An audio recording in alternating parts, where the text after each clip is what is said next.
राधे राधे। जय श्री कृष्णा। प्यारे दोस्तों, धार्मिक कथाएं चैनल में आपका हार्दिक स्वागत है। दोस्तों, आज मैं अपनी वीडियो में आपके लिए लेकर आई हूँ आमल की एकादशी की व्रत कथा। दोस्तों, यदि आपने यूट्यूब चैनल धार्मिक कथाएं लाइक और सब्सक्राइब नहीं किया तो ज़रूर करें। बेल आइकन दबाना ना भूलें जो आने वाली सभी वीडियोज़ की जानकारी आपको सबसे पहले हो सके। वीडियो को पूरी सुनने के बाद कमेंट बॉक्स में राधे राधे लिखना ना भूलें।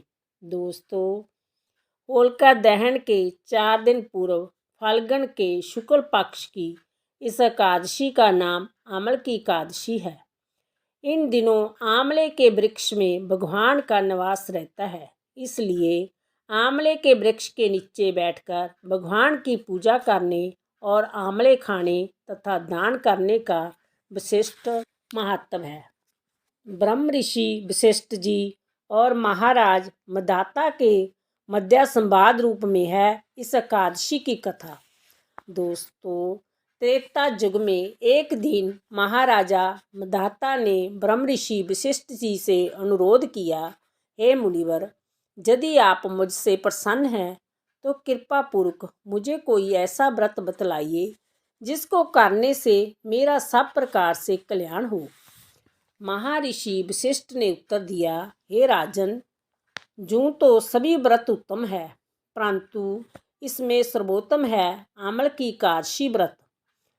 फाल्गुन मास के शुक्ल पक्ष की इस आमल की एकादशी का व्रत करने से सभी पाप नष्ट हो जाते हैं। इस व्रत को करने से 1000 गांवों के दान करने के बराबर पुण्य प्राप्त होता है। इस बारे में एक कथा मैं आपको सुनाता हूँ, ध्यानपूर्वक सुनिए। वैदिक नामक एक नगर में ब्राह्मण, क्षत्रिय, वैश्य और शूद्र चारों वर्णों के परिवार आनंदपूर्वक रहा करते थे। वहाँ पर सदैव वेद ध्वनि गूंजा करती थी। पापी, दुराचारी तथा नास्तिक कोई नहीं था। उस नगर में चित्ररथ नाम का चंद्रवशी राजा राज्य करता था। सभी नगरवासी भगवान विष्णु के परम भक्त थे और सभी नियम पूर्वक एकादशियों का व्रत किया करते थे। प्रत्येक वर्ष के समान फाल्गुन मास के शुक्ल पक्ष की आमल की एकादशी आई। उस दिन राजा, प्रजा तथा बाल वृद्ध सभी ने हर्षपूर्वक व्रत किया। राजा अपनी प्रजा के साथ मंदिर में जाकर कुंभ स्थापित करके धूप, दीप, नैवेद्य, पंचरत्न आदि से आंवले का पूजन करके इस प्रकार स्तुति करने लगा, हे धात्री, आप ब्रह्मचारी द्वारा उत्पन्न हुए हों और समस्त पापों का नाश करने वाले हों। अंत आपको नमस्कार है। अब आप मेरा आराध्य स्वीकार करें। आप रामचंद्र जी द्वारा सम्मानित हूँ। मैं आपसे प्रार्थना करता हूँ कि आप मेरे सारे पापों को समूल नष्ट करें। मंदिर में सबने रात्रि को जागरण किया।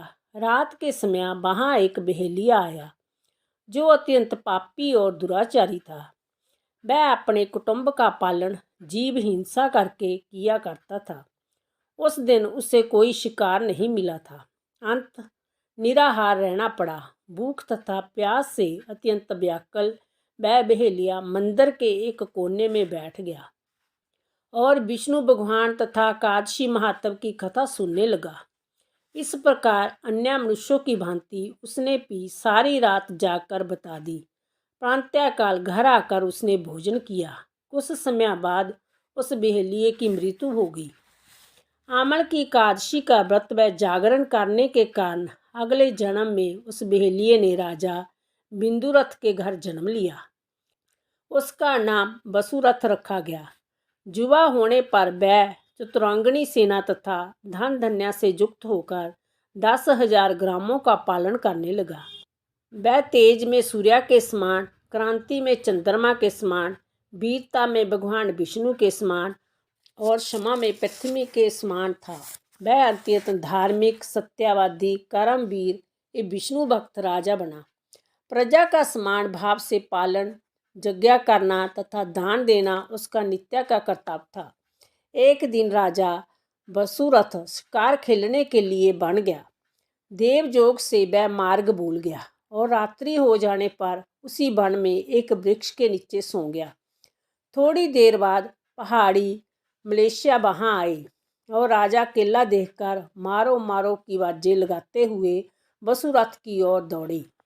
वह मलेशिया कहने लगे, इसी दुष्ट राजा ने हमारे माता पिता, पुत्र पौत्र आदि अनेक संबंधियों को मारा है तथा देश से निकाल दिया है। अंततः इसको अवश्य मारना चाहिए। ऐसा कहकर वह मलेशिया अस्त्रों का प्रहार करने लगे। अनेक अस्त्र शस्त्र राजा के शरीर पर गिरते ही नष्ट हो जाते और उनका बार पुष्पों के समान प्रतीत होता। अब उन मलेशियों के अस्त्र शस्त्र उल्टा उन्हीं पर प्रहार करने लगे, जिससे वह घायल होने लगे। इसी समय राजा को भी मूर्छा आ गई। उस समय राजा के शरीर से एक दिव्य स्त्री उत्पन्न हुई। वह स्त्री अत्यंत सुंदर वस्त्रों तथा आभूषणों से अलंकृत थी, मगर उसकी भुक्टी टेढ़ी थी और आंखों से लाल लाल अग्नि निकल रही थी।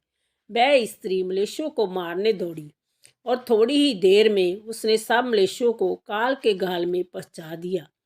जब राजा सोकर उठा तो उस मलेशियों को मरा हुआ देखकर सोचने लगा, इन शत्रुओं को किसने मारा।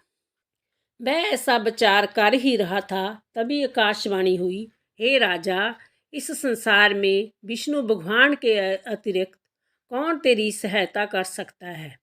इस आकाशवाणी को सुनकर राजा अपने नगर को चला आया और सुखपूर्वक राज्य करने लगा। महर्षि वशिष्ठ जी आगे बोले, हे राजन, जय अमल की एकादशी के व्रत का प्रभाव था। जो मनुष्य इस अमल की एकादशी का व्रत करते हैं वह सभी कार्यों में सफल होकर अंत में विष्णु लोक को प्राप्त होते हैं। राधे राधे। जय श्री कृष्ण। श्री गोविंद गोविंद गोविंदा, राधे राधे राधे राधे गोविंदा गोविंदा, राधे राधे गोविंदा।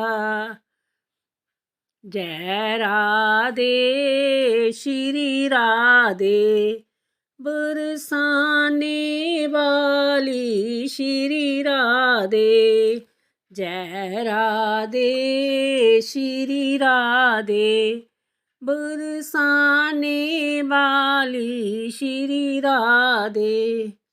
राधे राधे राधे राधे राधे राधे, हमारो धन राधे श्री राधे श्री राधे। हमारो धन राधा श्री राधा श्री राधा, जपो मन राधा श्री राधा श्री राधा। राधे।